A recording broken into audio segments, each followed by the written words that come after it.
Hi everyone, अस्सलाम वालेकुम। सो कैसे हैं आप सब। स्टार्ट करते हैं अपना रिव्यू रिएक्शन वीडियो। अच्छा जी, पोस्ट आई है, कम्युनिटी पोस्ट के जो खातून हैं जिन पर के केस हुआ है, तो वो सिफारिश पे सिफारिश करवा रही हैं और किसी की सिफारिश जो है वो एक्सेप्ट नहीं की जाएगी। दो ऑप्शंस जो फैसला हुआ है उसमें दो ऑप्शंस आए हैं, या तो ये खातून माफ़ी मांगे या फिर ये कि क्या कहते हैं जो उसके चैनल्स हैं वो उससे वापस ले लिए जाएंगे। कम्युनिटी पोस्ट अभी मैंने देखी है, तो मेरा एक छोटा सा सवाल है इस कम्युनिटी पोस्ट को लेकर, उस पर थोड़ी सी बात करेंगे। साथ ही साथ जो खातून है कि जिन पर केस हुआ है सितारा की रिलेटिव, उनकी वीडियो भी आ गई है और वो तो बहुत ज़्यादा खुश हैं इस केस के होने पर और जिस तरह से उन्होंने रिएक्ट किया है और अपना मैसेज दिया है, तो उस पर बात करेंगे। साथ ही साथ जो उनके दामाद साहब हैं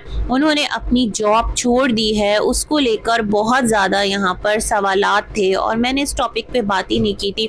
कोई कह रहा था ये सऊदीया जा रहा है और कोई कह रहा था, मतलब जितने मुंह उतनी बातें, जितनी ज़ुबान उतनी सलावातें, यही सारी चीज़ें चल रही होती हैं। तो खैर उनकी वीडियो भी आई है, तो उनका फरमाना है कि उन्होंने जॉब खुद से छोड़ी है और रिज़ाइन दे दिया है।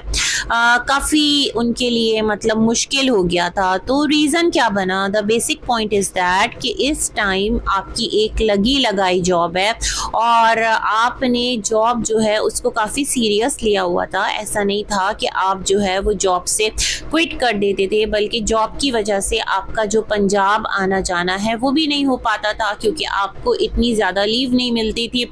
ये सारी बातें हम आपके ही व्लॉग्स में देखा करते थे। तो 2017 से इन्होंने अपने यूनी के टाइम की बात बताई कि किस तरह उनका फर्स्ट सेमेस्टर था और किस तरह उन्होंने नई नई जॉब ज्वाइन की थी। फिर कोविड आ गया था, उसमें एक साल जॉब जो है वो नहीं रही थी। दोबारा से इन्होंने एक जॉब जो है वो ज्वाइन की और फिर उसमें ये हमें लगे ही नज़र आए। लेकिन पॉइंट इज़ दैट आप वो रीज़न बताएं कि ऐसा क्या हुआ कि आपको रिज़ाइन करना पड़ा। ऐसी क्या बात हुई, कहीं किसी ने आपके ऑफिस को तो अप्रोच नहीं किया जैसे लास्ट डेज कुछ बातें की जा रही थी, कहीं कुछ ऐसी चीज़ें तो नहीं हैं जो आपके ख़िलाफ़ वहाँ पर कोई ऐसी बात की गई हो कि आपको रिज़ाइन करना पड़ा हो, क्योंकि आपने आकर यहाँ पर ये बताया है कि जॉब से आपको फायर नहीं किया गया बल्कि आपने जॉब से रिज़ाइन किया है ना, यही बात है। हालांकि जब आप यहाँ पर अपनी वाइफ को छोड़ के गए थे विलेज में, तो आपकी वाइफ भी बहुत ज़्यादा उदास थी और उसका कहना था कि बहुत मुश्किल है,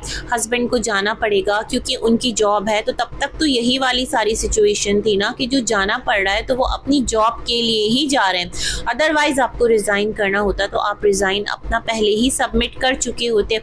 पता नहीं क्या सिलसिला है, अभी भी बहुत ज़्यादा एम्बिगुअस है, आपने इस चीज़ को क्लियर नहीं किया। जहाँ तक आपने यूएई और अरब ममालिक के जो साइट्स हैं वहाँ जाने का जो लोगों का एक सवाल था, आपने कहा आपके पास एक अपॉर्चुनिटी आई थी बट आपको वो इतनी ज़्यादा अट्रैक्टिव नहीं लगी थी लास्ट डेज, तो आपने उसको अवेल नहीं किया था। तो अब ऐसा क्या रीज़न है कि आपका भी जो चैनल है वो भी कोई बहुत ज़्यादा एक टाइम पर बहुत अच्छे व्यूज़ ले रहा था, जैसे आपने कहा था ना कि यूट्यूब से तो आपका घर चलता नहीं है और आप तो जॉब करते हैं तो आपके लिए यूट्यूब इतना मैटर नहीं करता, तो आपने फिर क्यों छोड़ी जॉब, मतलब reason behind leaving the job आपने वो नहीं बताया और आपने आकर रिज़ाइन दे दिया। ये तमाम तर चीज़ें आकर यहाँ पर कर दी। अच्छा, फिर जो है जो पोस्ट आई है उस पर हम आते हैं। जिस तरह उन्होंने पोस्ट लगाई है तो मुझे यहाँ पर दोबारा से वही एक चीज़ समझ में नहीं आ रही है कि without sending the notice to the opposite party, है ना, जैसे कि जो भी जिस पर आप कंप्लेन करते हैं, जिसके ख़िलाफ़ आप कंप्लेन करते हैं, तो उसके लिए कुछ नोटिसेस इशू होते हैं, कुछ उसको बुलाया जाता है, उसको सुने बगैर वन साइडेड जो फैसला है वो कैसे आ गया, मुझे ये बात समझ में नहीं आ रही। ऐसा मैं इसलिए कह रही हूँ क्योंकि आपकी इस स्टेटमेंट को सुनने के बाद, पढ़ने के बाद बहुत सारे लोग होंगे जो कि बहुत सारी चीज़ों को जानते होंगे, तो उनके जहनों में ये सवाल उठते होंगे कि ऐसा कैसे पॉसिबल है, ऐसा तो बड़ा अजीब सा है कि फ़ैसला भी आ गया और उस फैसले में दो ऑप्शंस भी हैं। मतलब या तो ये कि आप आगे कार्रवाई नहीं करेंगी अगर इन दो ऑप्शंस में से सामने वाला अमल कर लेता है, तो इस बात को इस तरह कीजिए, अदरवाइज फैसला कैसे आ सकता है, मैं ये सोच रही हूँ। ये आपकी अपनी उस पर है ना, मतलब आप आगे परसू करेंगी, कंप्लेन को आगे फॉलो अप करेंगी, या केस तो अभी शायद कि नहीं एंटर किया होगा आपने कोर्ट्स में, ये वाला सिलसिला है। तो इस चीज़ को थोड़ा वजाहत से लिखिएगा, क्योंकि आपने कहा कि सिफारिशें आ रही हैं और जो सिफारिश करने वाले हैं वो सिफारिश ना करें, और जो खातून है वो सिफारिश करवा रही है। अब आते हैं हम खातून के व्लॉग पर। तो कल से उनकी वीडियो का इंतज़ार था, उनकी वीडियो का वेट था।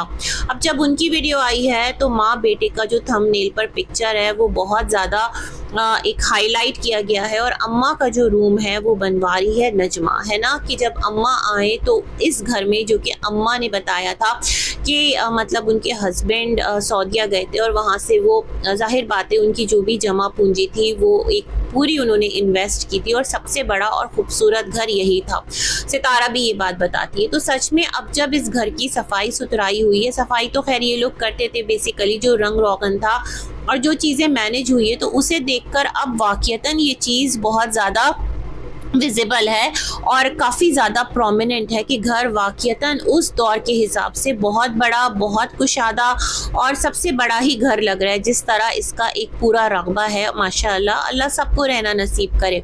तो इस घर में जो अम्मा का रूम था, उस रूम को ये दोबारा से अच्छे से रेनोवेट करवा रही हैं, ये इन्होंने बताया, और कहा कि जब अम्मा आए ताकि वो पूरी तरह सुकून से रह सकें। फिर इन्होंने कहा कि जो रहने वाले होते हैं वो झोपड़ी को भी महल बना लेते हैं, और सब इनको कहते थे, इनका दिल बहुत दुखता था कि मैं घर कब बनाऊंगी, और घर गंदा है, दीवारें गंदी है। तो अब ऐसा नहीं है, अब घर जो है वो जगर जगर करेगा, घर की दरो दीवार चमकेंगे। और इस तरह से नजमा ने अपनी तमाम तर बातें रखी। यही सारी चीज़ें थी जो वो रिपीट करती रही, अपने ही मामलात और मसाइल। और वीडियो को लाइक कीजिए और सब्सक्राइब कीजिए, इस तरह की बातें। और तुर्की, कनाडा, पाकिस्तान, इंडिया और यूएई, दुबई और पता नहीं कहाँ कहाँ से जो भी इनकी ऑडियंस है उनको थैंक्स कर रही थी, और यही कह रही थी भाई कि आप लोगों की जो सपोर्ट है, जाहिर बात है भाई आप जितना व्यू देंगे उतना रेवेन्यू जनरेट होगा, और हर किसी का यहाँ पर जो काम है वो चलेगा। तो अच्छी बात है अगर लोग किसी को भी सपोर्ट करते हैं, XYZ कोई भी हो, तो ये उसका नसीब है। खैर जनाब, अल्लाह का करम है सबसे पहले तो अच्छी बात है भाई। अल्लाह हर एक को रहना बस नसीब करे, सितारा हो, आप हो, या फिर हम में से कोई भी हो।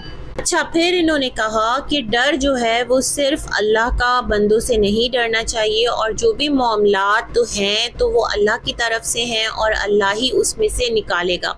और इनकी इस बात से मुझे एक यहाँ पर जो मैसेज समझ में आ रहा है वो ये समझ में आ रहा है कि इन्होंने कहा कि इनको किसी लड़ाई झगड़े में नहीं पड़ना, किसी से लड़ना झगड़ना नहीं है, मतलब चैनल पर आकर कुछ भी इस तरह की बात फर्दर नहीं करनी है।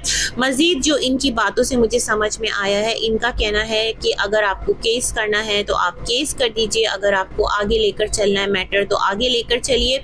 ये भी उस चीज़ को फॉलो करेंगी। मुझे यही वाली बात, मतलब सीज फायर वाली बात मुझे समझ में नहीं आई इनके वीडियो से, और ऐसा भी नहीं लगा कि जो अम्मा है उनसे ये सिफारिश करवा रही हैं। मतलब जैसे कि सामने से कहा गया ना कि अम्मी जो है वो सिफारिश कर रही हैं और अम्मा की तरफ से जो बातें वो आ रही हैं। तो कंटिन्यू करते हैं। भूल गई थी बात करना, पॉज हो गया था। तो मुझे यही वाली वाइब्स आई है नजमा की वीडियो से कि वो बिल्कुल भी इस मूड में नहीं है कि वो सॉरी करेगी या कोई अपॉलॉजी वीडियो बनाएगी या माफ़ी मांगेगी। उसने कहा है जो भी है देखा जाएगा, और देखते हैं कि क्या मामलात होते हैं। इस तरह की जो वाइब्स है वो नजमा की वीडियो से आई है। उसने अपना मैसेज जो है वो आगे दे दिया है। अब लेट्स सी क्या होता है, चीज़ें किस तरफ जाती हैं, और अल्लाह रहम फरमाए और सब कुछ सुकून और आराम से सेटल हो जाए। जाहिर सी बात है भाई, हमें नहीं पता कि मामलात किस तरफ हैं। जो भी आकर जो भी बातें कर रहा है, जो साहिब केस हैं वो बात कर रही हैं, या जो ये ऑपोजिट साइड पर नजमा है वो बात कर रही है। हम तो